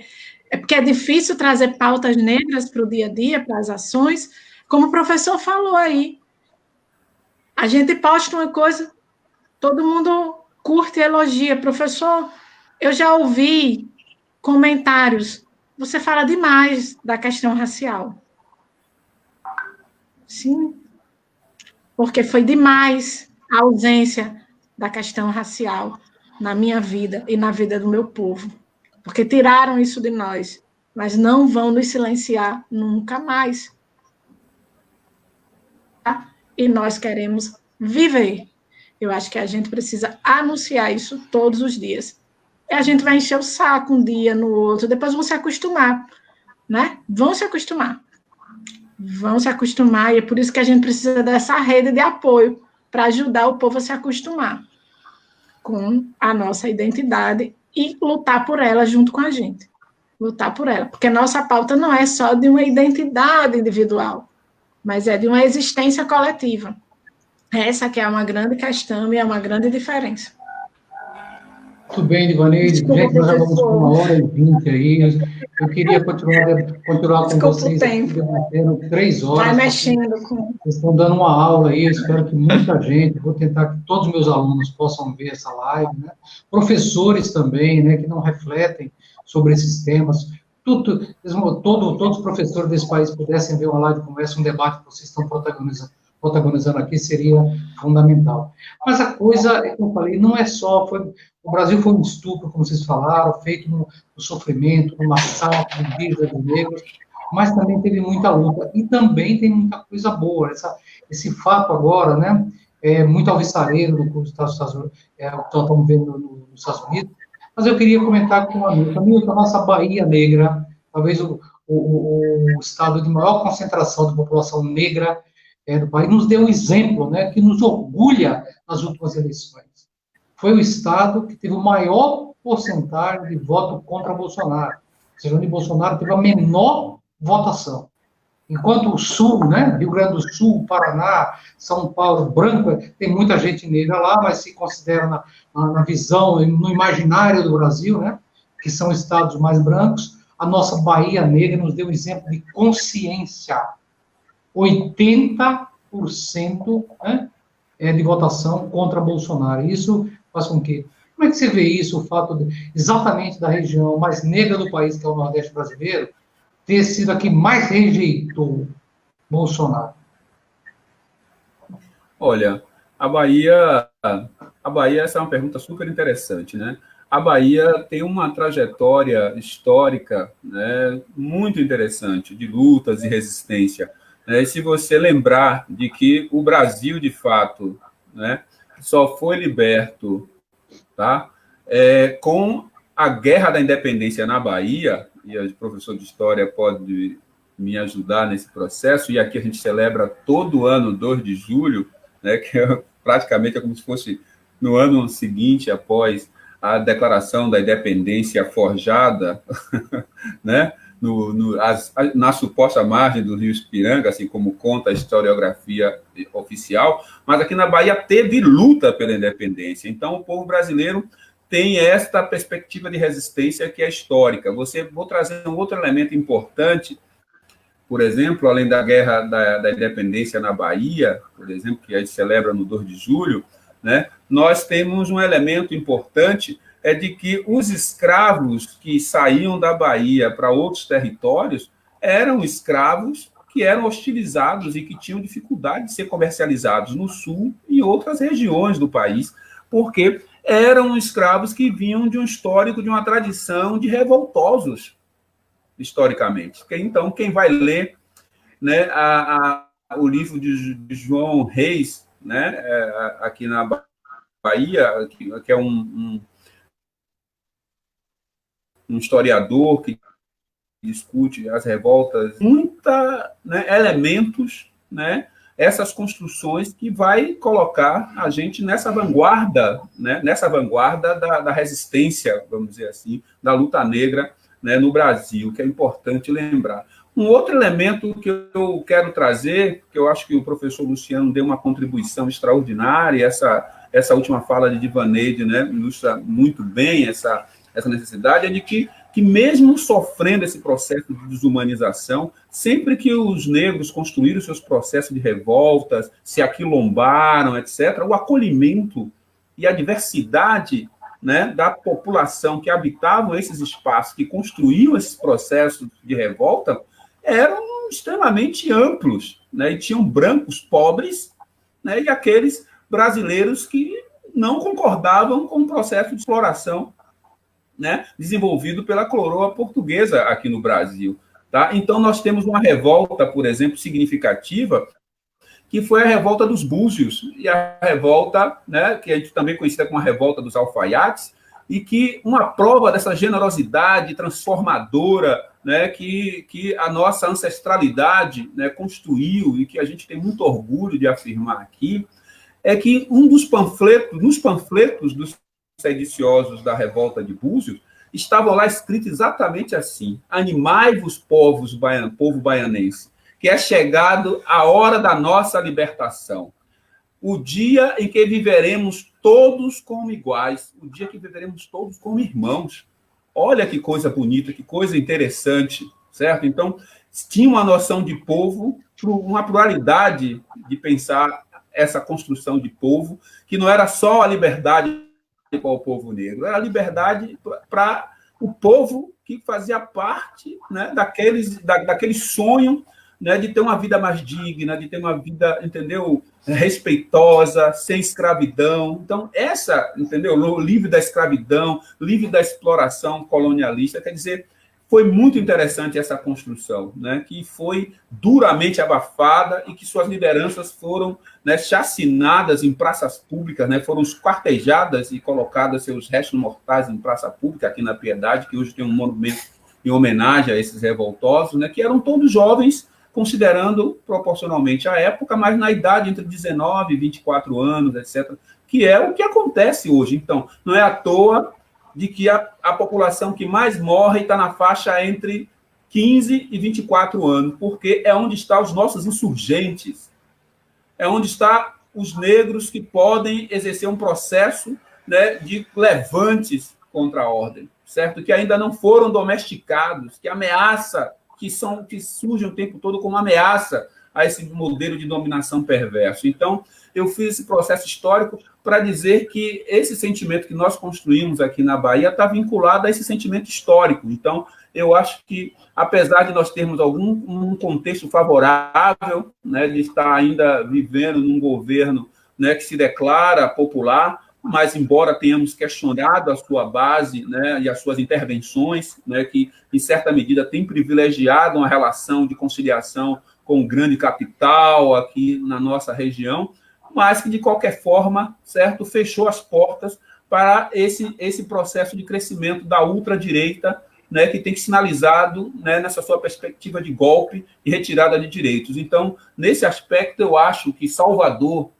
particularmente, como essa Roma negra, como os negros, né, baianos chamam, e como outros negros de outras localidades do nosso país chamam, é tão importante nesse processo de resistência, e não quero fazer aqui um autoelogio à minha terra, mas vários companheiros de várias partes do mundo já disseram, e principalmente do Brasil, disseram que pelo menos que os negros deveriam vir pelo menos uma vez por ano à Bahia, e particularmente Salvador, e vocês se sintam todos convidados, né, para nós celebrarmos essa possibilidade de construir uma outra sociedade, uma sociedade, de fato, onde nós possamos viver como irmãos e construir essa solidariedade tão necessária para o desenvolvimento da nossa humanidade plena.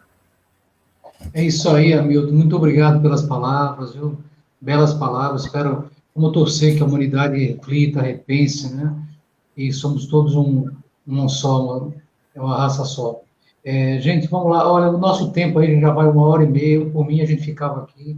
uma conversa tão agradável, tão ilustrativa, tão educativa para tanta gente que vai ver. Eu vou recomendar essa live para todos os meus alunos que vejam, outros cursos da UFRN aqui, né? Se vocês puderem compartilhar, todos que estão assistindo a live, a gente agradece. Mas eu queria passar para vocês se despedirem aí, das palavras finais. Se vocês puderem falar um pouquinho também, porque tem muita gente perguntando o que fazer, essa questão das cotas, que há muito questionamento. Vocês já fazerem, digamos, a despedida de vocês, o que vocês diriam, o que o país tem que fazer, o que o mundo, em base ao que vocês viram, o que nós vimos nos Estados Unidos esses dias, o que, digamos, nós precisamos fazer no Brasil. O que vocês iriam, só como é que vocês fazerem a despedida de vocês, e ao mesmo tempo, o que vocês sugerem que se faça, o que é necessário fazer. Vou conversar com o Luciano, depois o Hamilton, depois terminando com a Divanei. Não, eu quero agradecer muito esse espaço, né? É um espaço muito confortável de falar sobre a história do negro no Brasil. Eu concordo muito com o Hamilton. Assim, a primeira vez que eu fui no Pelourinho, eu sou carioca, né? A primeira vez que eu fui no Pelourinho, me senti extremamente emocionado e acolhido. É uma coisa. Teve 2 lugares no Brasil que eu fui que eu fiquei emocionado. Foi o Pelourinho e foi Recife Velho.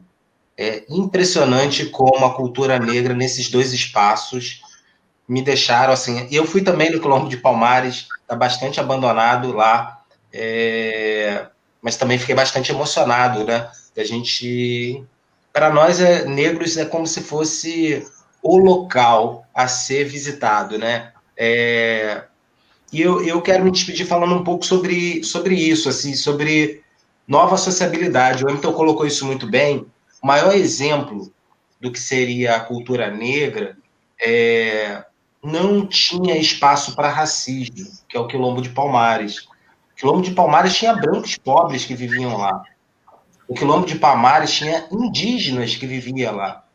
Então, do que eu estou falando? Eu estou falando que os oprimidos, a classe trabalhadora, o proletariado, ele tem uma cultura própria, como Thompson desenvolveu na história da classe operária inglesa. O povo brasileiro tem uma história própria, uma cultura própria.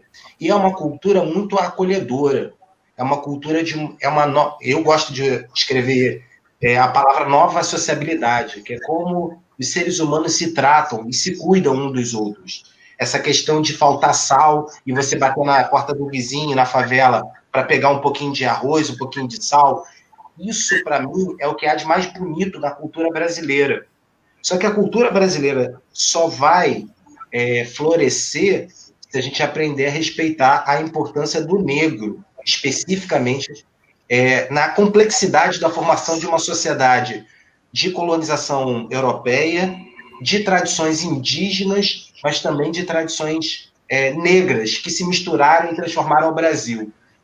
Isso não é uma democracia racial, mas o povo brasileiro, para mim, é o exemplo máximo de resistência, né? De resistência. O povo brasileiro sempre lutou muito. E eu acredito, para terminar, que, infelizmente, não vai ser através de medidas sociais-democratas que já foram tentadas que a gente vai resolver o problema do negro no Brasil. O problema do negro, do racismo no Brasil é estrutural. A classe trabalhadora tem cor. E nós só vamos conseguir acabar com o problema do negro e do racismo no Brasil quando nós superarmos o sistema capitalista. Eu sou daqueles que acredito que somente com um Estado socialista, com o fim da propriedade privada, com o fim da exploração do homem pelo homem, nós vamos construir uma nova sociedade, que não é o que aconteceu na União Soviética, o stalinismo. Aquilo ali foi uma caricatura, que chamam de socialismo, mas para mim é stalinismo aquilo ali. O socialismo vai ser profundamente democrático e vai ser, para mim, um socialismo negro, branco, amarelo, indígena, vai ser um socialismo de todos, onde a classe trabalhadora se liberta. Então, para terminar, eu queria deixar essas palavras, assim, a luta do povo negro vai continuar, porque a vitória do povo negro só vai acontecer quando nós destruirmos os grilhões, quando nós colocarmos fogo na Casa Grande, né, e construir escolas no lugar, escolas para brancos, negros, indígenas, para todos. Então, queria agradecer muito, Robério, o convite, queria agradecer o Hamilton, a Divaneide pelo excelente debate que nós fizemos. Eu vou passar esse debate para os meus alunos também, né? E que a gente consiga fazer essa aliança entre os antirracistas, que o debate de negros não seja somente de negros, seja também de brancos antirracistas. Eu acho que a conjuntura é uma oportunidade única de nós cobrarmos de todos que não basta não ser racista, tem que ser antirracista. E se você é antirracista, compartilhe essa live, dialogue com as publicações do movimento negro, apoie para que a gente consiga fazer mudanças estruturais e para que esse governo racista, neofascista, caia o mais rápido possível, para que Sérgio Camargo caia do cargo da Fundação Palmares, porque existe Capitão do Mato, um Capitão do Mato um dos principais instrumentos da cultura negra, que é a Fundação Palmares. Então, tem que tirar aquele Capitão do Mato, o Sérgio Camargo de lá, e devolver a Fundação Palmares para a luta histórica do povo negro pela sua libertação verdadeira e não pela abolição inacabada que foi feita conosco. Queria agradecer muito participar desse espaço. Então, boa noite, muito obrigado. Nós é que agradecemos, professor Luciano. Hamilton, você queria se despedir, o que fazer, né? Para avançar, sua despedida da galera que está nos vendo aí. Robério, muito obrigado pelo convite, né? Poder participar, inclusive fazer diálogo importante como esse com o professor Luciano, com a professora e vereadora Divaneide, né? Para mim foi uma honra, né? Lembrar a memória assim que eu tenho, né? Do Rio Grande do Norte, né? E as minhas ligações, né, com esse estado, com Natal particularmente, tá? E quero dizer o seguinte, em finalizar, eu acho que nós estamos, de certa forma, desafiados, né, a buscar, a construir um novo processo, né, de transformação da nossa realidade política, que ele resgate a originalidade, né, de construir esse processo a partir do olhar sobre a nossa realidade social, certo? Ou seja, durante muito tempo, né, os setores que, assim, da vanguarda política, né, vou dizer, de esquerda, de modo geral, que resolveram pensar a realidade brasileira, sempre pensaram a partir de uma realidade que eu vou chamar anexada, importada, né? e que se distanciava. Alguns criticavam, e eu tenho uma figura aqui, que é um historiador, um sociólogo baiano, que depois eu vou me lembrar o nome dele agora, certo? Não vou citar para não errar, mas que ele dizia que as pessoas, né, os intelectuais brasileiros pensam a realidade brasileira com o pé no gelo, lá na Sibéria, entendeu? Desde muito tempo. Então, isso que ele quis dizer não era uma negação, necessariamente, né, dos referenciais teóricos, históricos, que a esquerda utilizou para pensar essa realidade, que foi o marxismo. Mas, sobretudo, de que nós precisávamos nos debruçar sobre essa realidade para construir algo que tem a ver com a nossa história, com a nossa construção social, certo? E com os sujeitos que aqui estão debruçados sobre elas. E que não dá para ignorar, né, a contribuição histórica dos negros e negras nesse processo, e nem ignorá-los e nem tutelá-los, que é uma outra questão importante. E acho que essas movimentações no mundo todo estão demonstrando isso, da força que tem, né, esse debate, né, que mata os negros, mas também fere muitos brancos que, né, têm uma perspectiva crítica em relação a esse processo. Os fazem sofrer também. Portanto, eu concordo com o professor Luciano de que nós precisamos, durante muito tempo, porque durante muito tempo o movimento negro, né, achou que se bastava por si só. Tá? Aí vão me dizer, não, mas os negros norte-americanos são minoria em relação ao conjunto, né, da classe, né, da sociedade lá americana, e que os negros brasileiros são a maioria, mas nós somos uma maioria desconstruída, fragmentada, por essas diversas perspectivas, né, de coloração que nós desenvolvemos, né, nessa perspectiva da busca, né, do ideal de branquitude, né, e que nós precisamos reconfigurá-la, né, nesse novo sujeito, né, portanto, esse debate sobre a nossa história, a afirmação do nosso povo como sujeito histórico, como contribuidor desse processo de formação da nossa sociedade de forma positiva e não negativa, como analisou, né, Gilberto Freire, né, nós fazemos e nós queremos dizer que nós, né, temos na nossa humanidade e na nossa ancestralidade, a certeza, né, de que nós vamos construir uma outra sociedade e de que nós, né, participaremos dela e do seu processo de construção de forma efetiva, como sujeitos de fato e não como algo, né, alegórico, como bem colocou a Divaneide. E, nesse sentido, eu quero trazer uma frase de um poeta pernambucano, né, que nordestino, né, pernambucano, mas radicado em São Paulo, hoje não mais entre nós, está entre os nossos ancestrais, chamado Solano Trindade, né? E Solano Trindade cravou para isso, né, eu vou trazer, cravou a seguinte expressão: nem todos os negros são meus amigos, nem todos os brancos são meus inimigos, meus amigos são os que lutam comigo. Eu acho que, se a gente pensar nessa força poética dessa frase, né, de Solano, nós vamos entender que ele, né, se aquilombou através da sua poesia para dizer que nós precisamos reconstruir Palmares de novo e dizer que Palmares será de todos, mas será construído também com o nosso DNA, com a nossa cultura, com a nossa afirmação identitária, tá bom? Porque assim é que eu acredito que deve ser o nosso Brasil nessa sociedade nova, né, que o professor Luciano, né, reivindica, que eu reivindico e que será, com certeza, socialista. Obrigado. Professor, e boa noite muito obrigado a todos, pelas né? palavras. Bom, vou passar agora para a professora Divaneide, as suas considerações finais, a sua despedida, professora.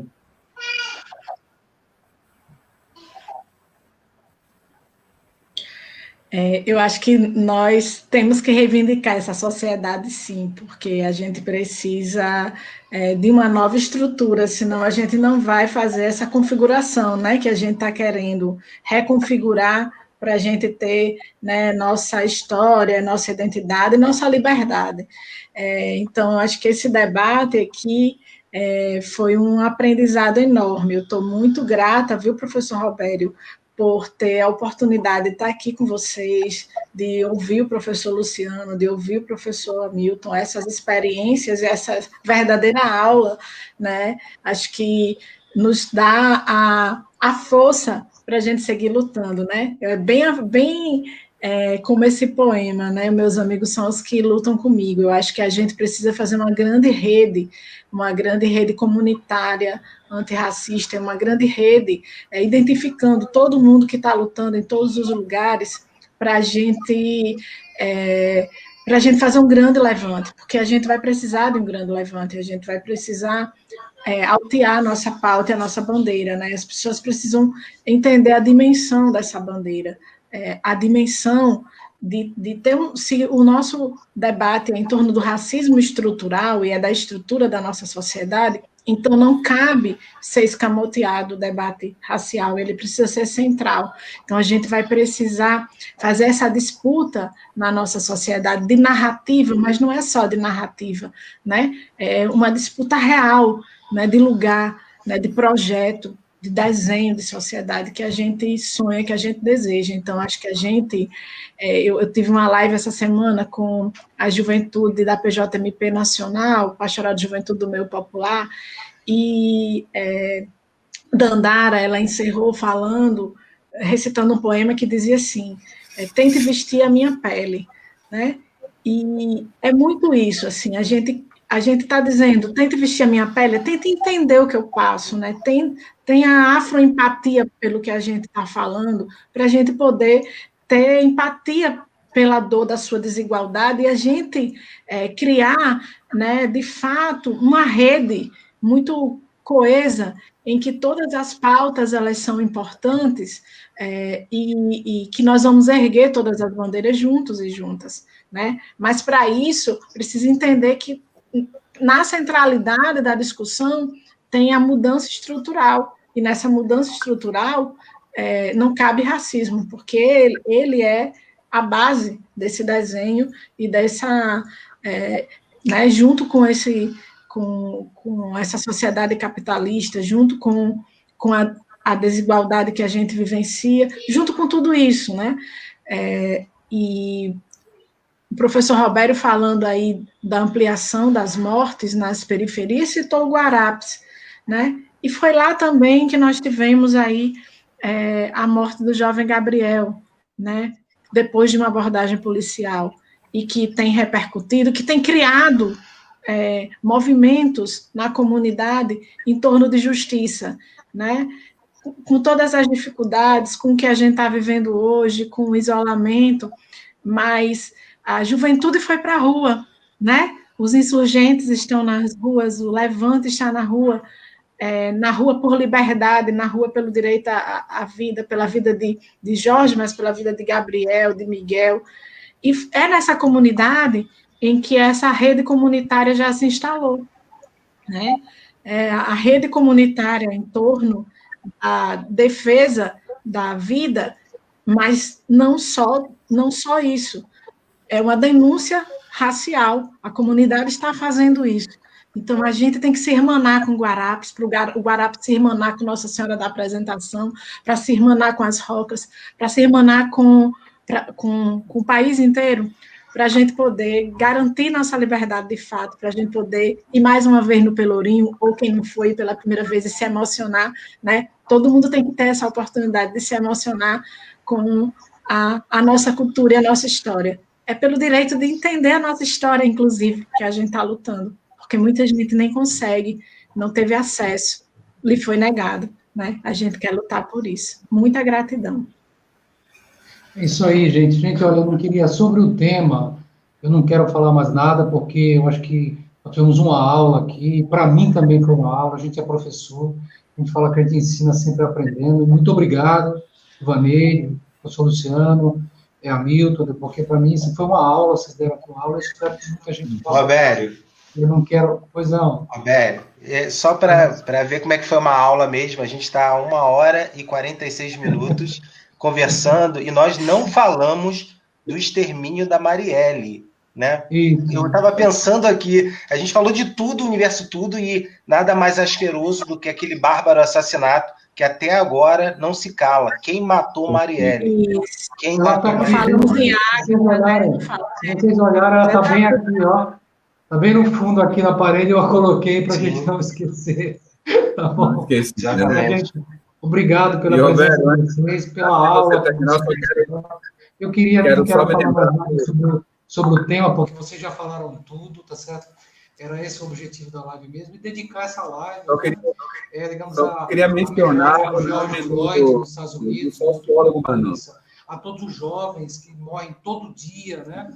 No Brasil, nas periferias, os jovens que morreram no Rio de Janeiro, a todos os milhões, né?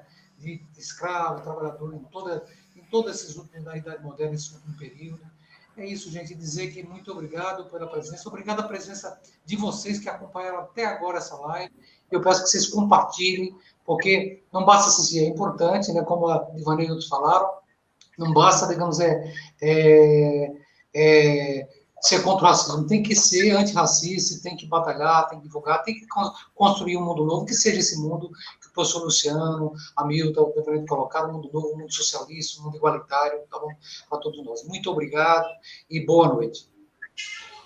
Vou aproveitar para citar Guerreiro Ramos, o nome do rapaz, do sociólogo que eu havia esquecido, tá? Se vocês quiserem anotar, muito bom, Guerreiro Ramos. Boa noite, gente. Obrigado. Boa noite. Grande abraço. Grande abraço aí do nosso povo potiguar. E depois vem aqui.